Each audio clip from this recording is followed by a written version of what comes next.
PCOS polycystic ovarian syndrome, इसकी अलामत क्या हैं? कैसे पता चलेगा कि आप पीसीओएस से गुजर रही हैं? तो इसकी 6 मेजर अलामत हैं।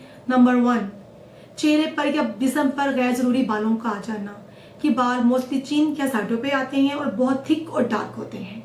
नंबर 2, एक्ने, स्किन बहुत ज़्यादा ऑयली हो जाती है, फेस पे किल महासे बनना शुरू हो जाते हैं। नंबर 3, बाल्डनेस, मतलब गंजापन, फीमेल्स के सर के बाल तेजी से झड़ना शुरू हो जाते हैं। नंबर 4, पीरियड्स का इरेगुलर हो जाना, मीन्स किसी किसी पेशेंट को 15-15 दिन ऊपर चढ़ जाते हैं, किसी पेशेंट को 2-2, 3-3 महीने माहवारी नहीं आती।